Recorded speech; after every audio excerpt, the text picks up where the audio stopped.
When was the last time you did something that truly scared you?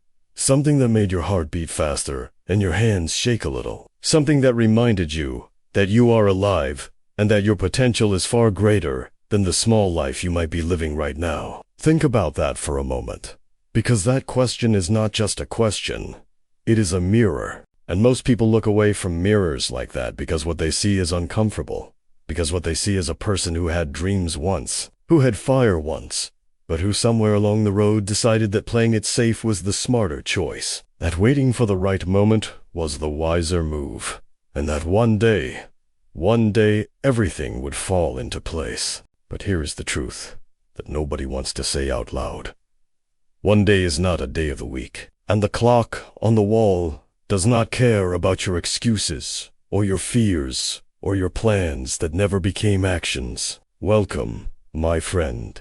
Welcome to English to Inspire, the channel where we learn English and we learn how to live at the same time, because language is not just words on a page. It is the door to a bigger world.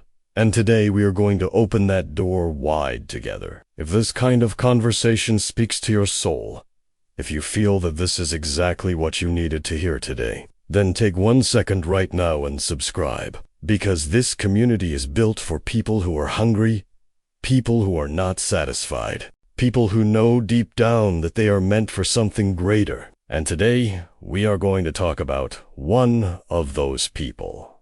A man who was told he was stupid, who was told he would never amount to anything. A man who had every reason to give up, and chose every single time to go further instead. And that man is Richard Branson, the founder of the Virgin Empire. A person who built more than 400 companies across his lifetime, and who did it all with a smile, with boldness, and with an unshakable belief that the impossible is just an opinion. But before we talk about his success, I want you to sit with your own story for a moment. Because wherever you are right now, whether you are on a bus, in your bedroom, walking in the street, you brought yourself here, and that means something. That means the fire in you is not completely out. And our job together, yours and mine, over the next 40 minutes is to make sure that fire burns stronger when we finish than it did when we started. There is a word that follows some people, like a shadow from the very first day they walk into a classroom. A word that teachers write on reports and parents whisper in worried conversations. A word that can either destroy a child or, in the rarest and most beautiful cases, become the very foundation of something extraordinary. And that word is different. Because Richard Branson was not just different. He was the kind of different that the school system did not know what to do with. The kind of differing that sits in the back of the classroom, not because he was lazy or because he did not care, but because the words on the page moved and jumped and refused to stay still. Because Richard Branson had dyslexia, a condition that makes reading and writing incredibly difficult. And in the 1960s, when Branson was a child growing up in England, nobody really understood dyslexia the way we do today. So instead of receiving help and encouragement, he received low grades and low expectations. And there is nothing more dangerous in this world than a person who has been handed low expectations by someone they trusted, because those expectations can become walls, invisible walls that are harder to break than any physical barrier. His teachers looked at him and saw a boy who would struggle, a boy who would probably end up in an ordinary job doing ordinary things. And his headmaster once told him directly that he would either end up in prison or become a millionaire. And what I want you to notice about that story is not the insult hidden inside that prediction, but the fact that even his headmaster sensed that there was something unusual about this boy, something that did not fit inside the normal box. Something that was either going to burn the world down or light it up. And Richard Branson chose to light it up. Now, think about your own life, and think about the labels that people have given you. Because everyone carries labels. Everyone has heard a version of "you are not smart enough," or "you are not ready," or "that is not realistic for someone like you." And the question is not whether you have heard those words. The question is whether you believed them. Whether you picked them up and carried them like luggage into every room you walked into after that. Because Branson did something that most people never do. He looked at his weakness directly in the eye and he decided that it was going to teach him something instead of stop him. And what dyslexia taught him was to listen.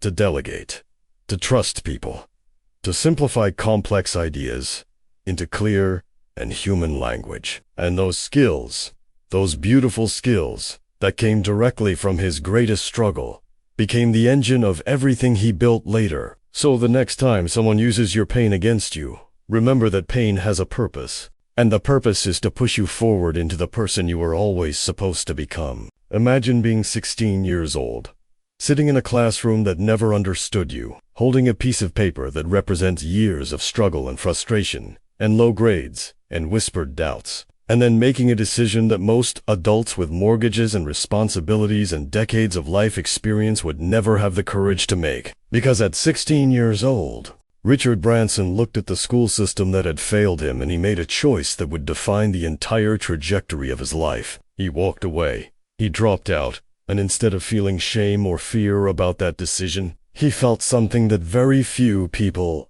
ever feel in its purest and most dangerous form. He felt free, and that freedom did not make him lazy or comfortable. It made him hungry.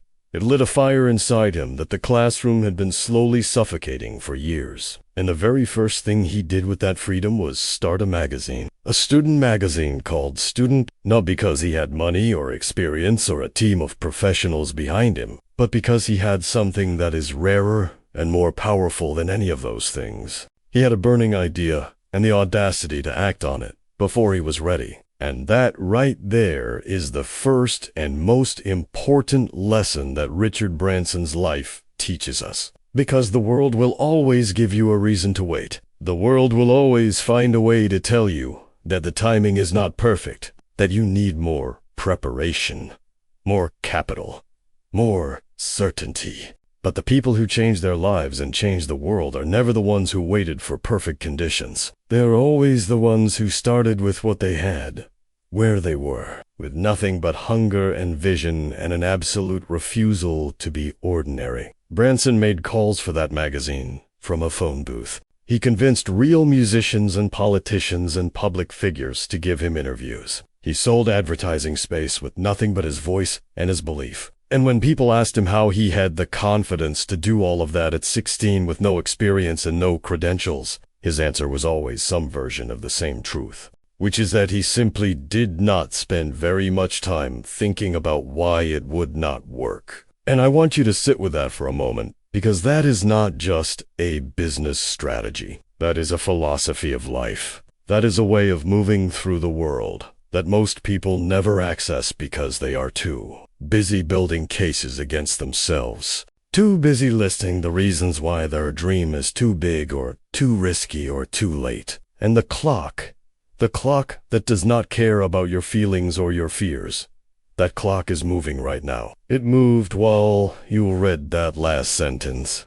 It moved again just now. And every second you spend building a case against your own dream is a second that belongs to someone else's story and not yours. So the question I want to leave burning in your mind is this. What is the magazine you have been too afraid to start? What is the idea you have been sitting on? And what would happen if you simply began today? Not tomorrow, not next week. Today. There is a kind of intelligence that no school ever tests for, and no grade ever measures. And it is the intelligence of seeing what other people cannot see.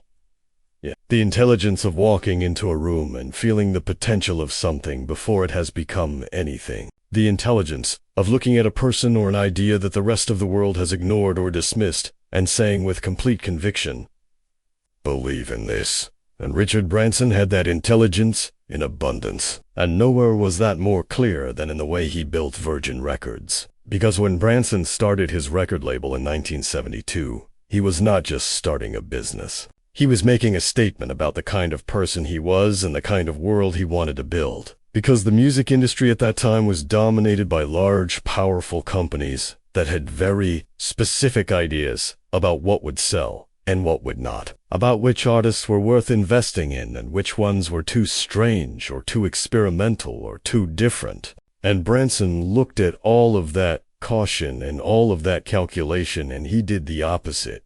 He sought out the artists that nobody else wanted, the ones who were too bold or too unusual or too ahead of their time. and his very first signing was a musician named Mike Oldfield, who had been rejected by every major record label in England.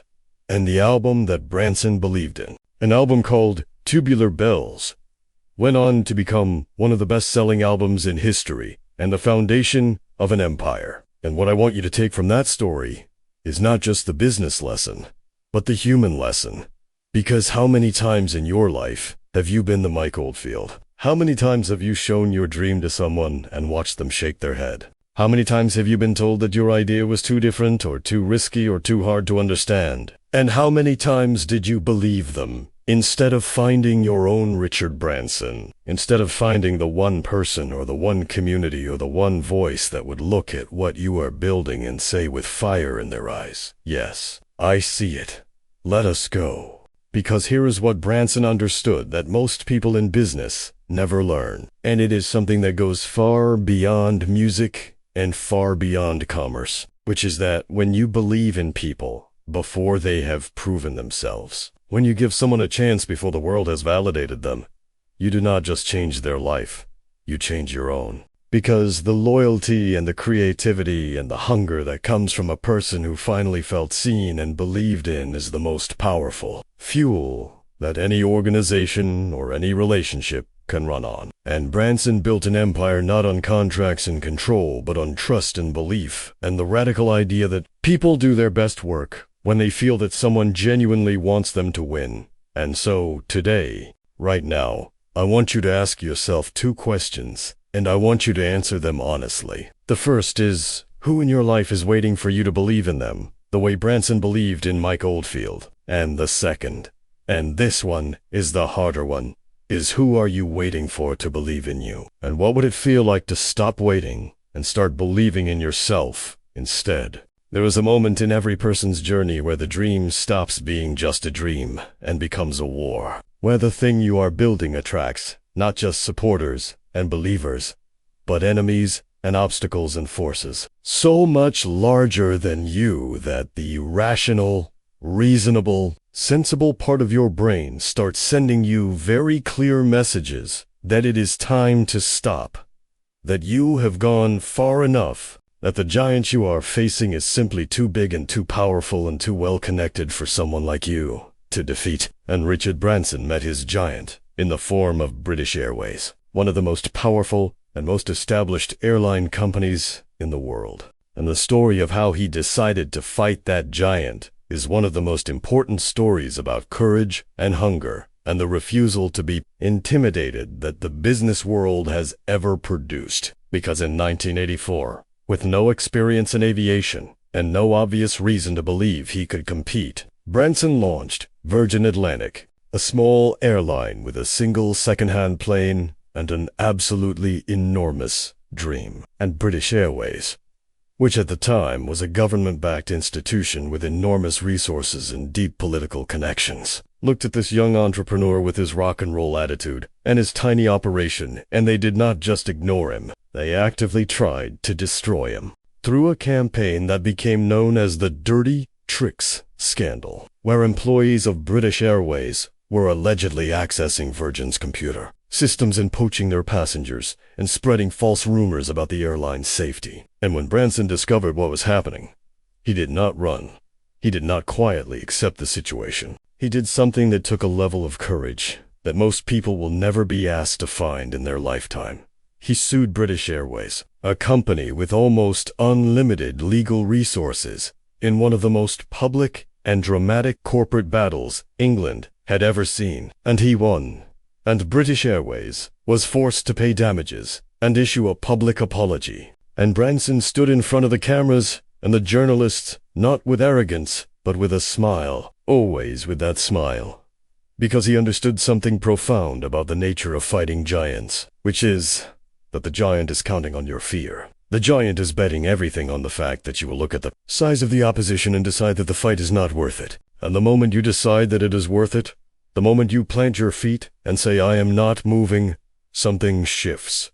Not just in the battle, but inside you. Because there is a version of yourself that only appears when you are tested at the highest level. A version that is stronger and clearer and more determined than the everyday version. And the only way to meet that version is to refuse to back down when everything in you is screaming to do exactly that. And so I want you to think about the British Airways in your life, because everyone has one. Everyone has a force or a person or a system that is telling them there is no room for you here, that the space is already taken, that you are too small or too late or too inexperienced. And I want you to ask yourself with complete honesty, are you fighting or are you waiting for the giant to go away on its own? Because giants never go away on their own.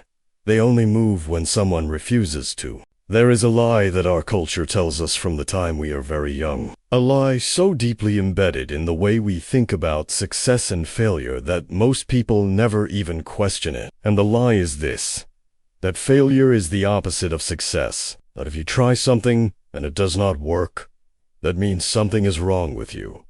That means you made a mistake. That means you should have been more careful or more calculated or more conservative. And this lie is perhaps the single most destructive idea that exists in the mind of anyone who wants to build something meaningful with their life. Because if you believe that failure is the opposite of success, then every time you fall, you will feel not just the pain of the fall, but the shame of it. And shame is the one emotion that is specifically designed to make you stop, to make you hide, to make you shrink back into the safe and comfortable and invisible life that the world has already prepared for you. And Richard Branson's life is perhaps the most powerful and most joyful demolition of that lie that the business world has ever seen, because Branson failed. He failed spectacularly. He failed publicly. He failed in industries where failure is expensive and embarrassing and impossible to hide. And he did it all with a level of grace and humor and forward momentum that makes you realize that his relationship with failure was fundamentally different from the relationship that most people have. Because when most people see failure as a verdict, Branson always saw it as data. And that one shift in perspective, that one small but revolutionary change in the way you interpret a setback, is the difference between a life that keeps moving and a life that gets stuck. Virgin Cola launched in 1994 with Branson driving a tank through Times Square in New York to symbolize his war against Coca-Cola, and it failed. It could not compete with the distribution networks and the brand loyalty of the giants. It was challenging, and Branson moved on. Virgin Brides was a wedding dress retail company that sounded like a brilliant idea and quietly disappeared. Virgin Cars tried to revolutionize the way people bought automobiles and closed without fanfare. Virgin Clothing, Virgin Vodka, Virgin Digital. All of them launched with energy and optimism, and all of them eventually closed. And here is what makes Branson extraordinary. Here is the thing that separates him from the people who try once and give up forever, which is that he never confused the failure of a project with the failure of a person. He never looked at a closed business and decided that it meant something permanent and defining about who he was or what he was capable of, because he understood that every failed venture taught him something that his successful ones never could. It taught him about resilience and about humility and about the specific and unglamorous work of picking yourself up and asking, what did I learn and where do I go next? And so today I want you to think about the failure you are carrying right now, the one you have not told many people about, the one that still stings a little when you think about it in quiet moments. And I want you to ask yourself whether you have been treating it as a verdict or as data, because that answer will tell you everything about where you are going next.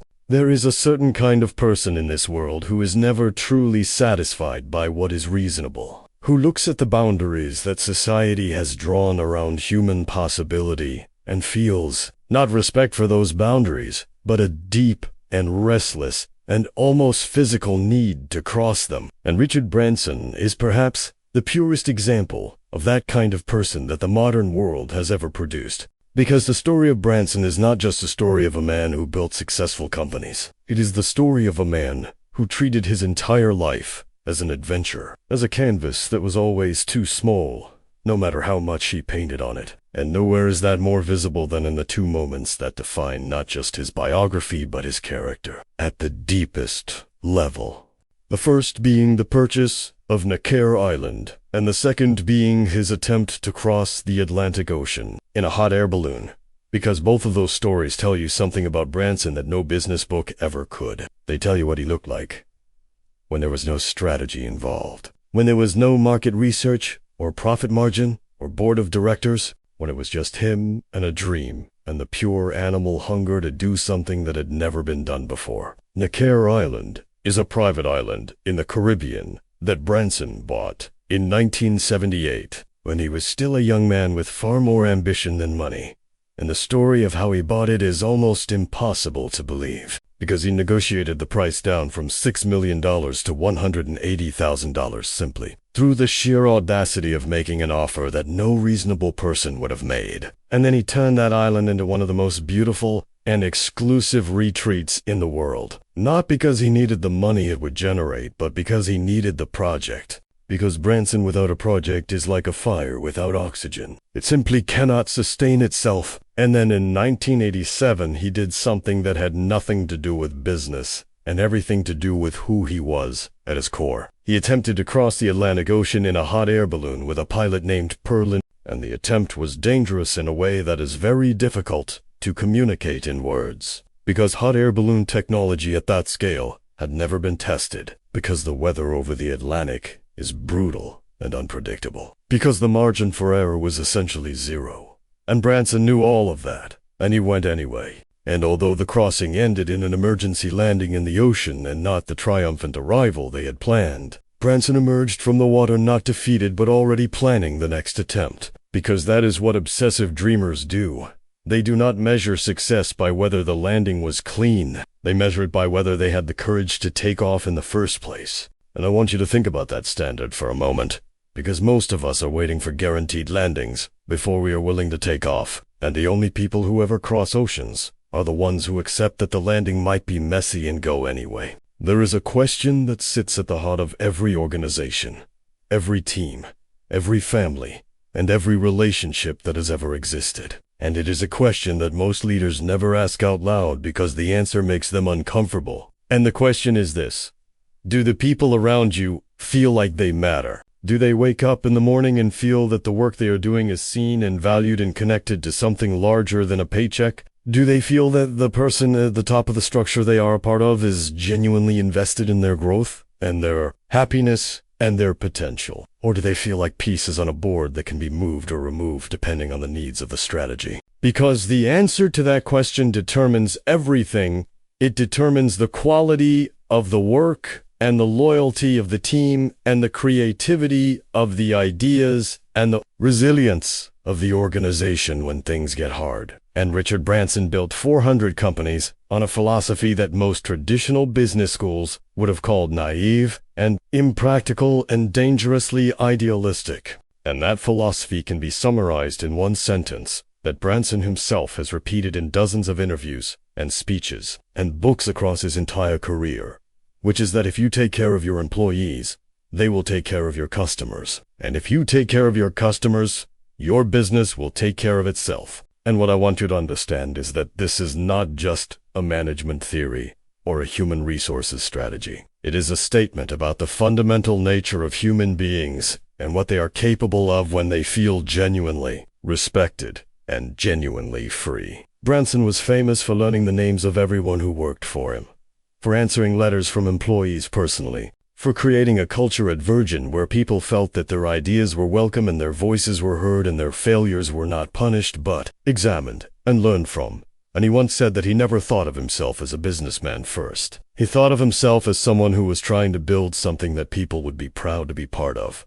And that distinction, that subtle but revolutionary distinction between building a machine and building a community, is what separated Virgin from almost every other company of its size and ambition. Because machines break down when the pressure gets too high, but communities find ways to hold together precisely because the pressure is shared. And I want you to bring this into your own life right now, because leadership is not a title that you receive when you reach a certain level of success. Leadership is a choice that you make every single day, in every interaction you have with every person around you. And the question is whether you are choosing to lead with fear, using pressure and control and the threat of consequences to get what you need from people, or whether you are choosing to lead with belief, with the radical and powerful and deeply human act of looking at someone and saying, I see what you are capable of, even when you cannot see it yourself. Because that second kind of leadership does not just build better companies,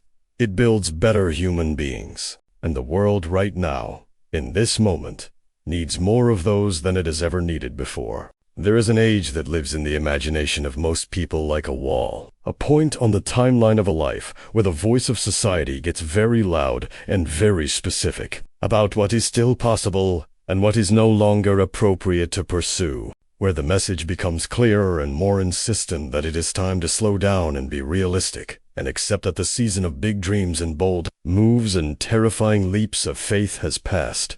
And for most people, that wall appears somewhere around 50 or 60, and they hit it and they stop.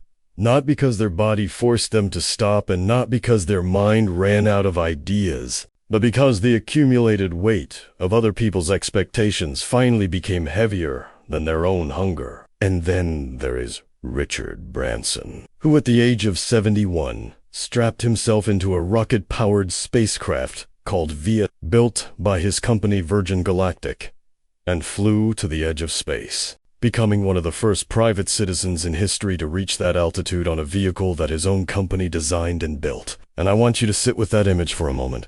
Not the image of the spacecraft, or the technology, or the achievement, but the image of a 71-year-old man looking out of a window at the curve of the Earth and the blackness of space, and feeling, in that moment, exactly what he felt at 16 when he dropped out of school and started a magazine with nothing but hunger and vision, which is the feeling that the possible is always larger than what we have been told, that the horizon is always further than it looks, and that the only real expiration date on a human dream is the one we assign to it ourselves. Virgin Galactic was not built quickly or easily or without enormous pain. It was a project that took decades and consumed hundreds of millions of dollars and survived a tragic accident in 2014 when a test flight ended in a crash that killed one pilot and seriously injured another. And Branson could have walked away. At that point, he had every reason to. The financial cost was staggering, and the human cost was devastating, and the voices telling him that space travel was too dangerous, and too expensive, and too far outside the reach of a private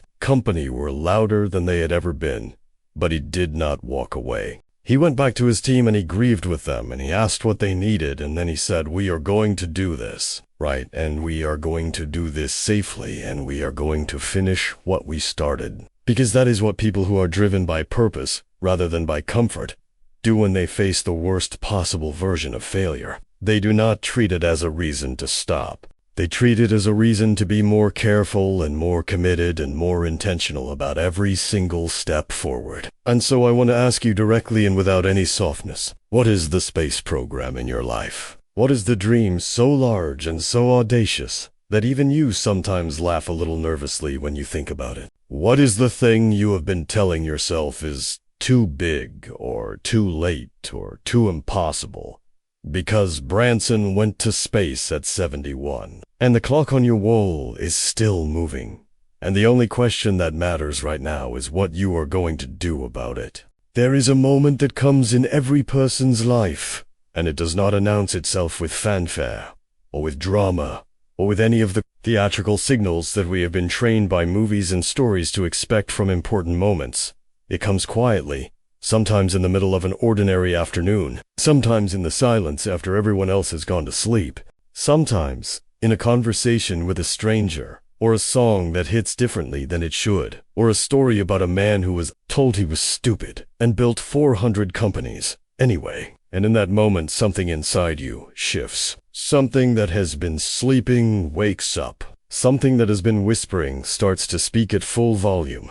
And the only question that has ever mattered in the entire history of human potential is whether you are going to listen to it or whether you are going to do what most people do, which is feel it fully and completely for about 30 seconds, and then reach for your phone and scroll until the feeling goes away. Because that feeling, that uncomfortable and electrifying and terrifying feeling, is not a distraction from your real life.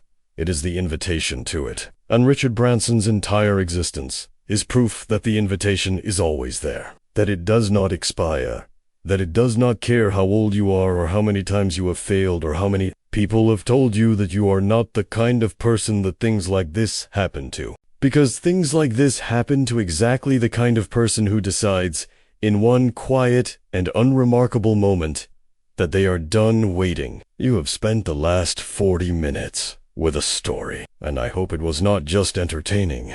I hope it was uncomfortable in the right places. I hope it made you think about the dream you have been postponing and the fire you have been dimming and the version of yourself that you have been keeping locked in a room because you are not sure the world was ready for them. Because here is what I know after everything we have talked about today. The world is not going to be ready. The world is never ready for people who are truly alive. The world was not ready for a dyslexic 16-year-old who started a magazine from a phone booth. The world was not ready for a young entrepreneur who sued British Airways and won. The world was not ready for a man who went to space at 71 with the same hunger he had at 16. And the world is not ready for you either. And that is not a reason to wait. That is the only reason you need to begin. Because readiness is not a condition that the world grants you. It is a decision that you make for yourself. Now, not tomorrow. Not when the timing is better or the fear is smaller or the path is clearer. Now, with the fear still in your chest and the doubt still in your mind and the fire, that stubborn, beautiful fire, still burning somewhere underneath all of it. The world is waiting for you, and it has waited long enough. Stay strong.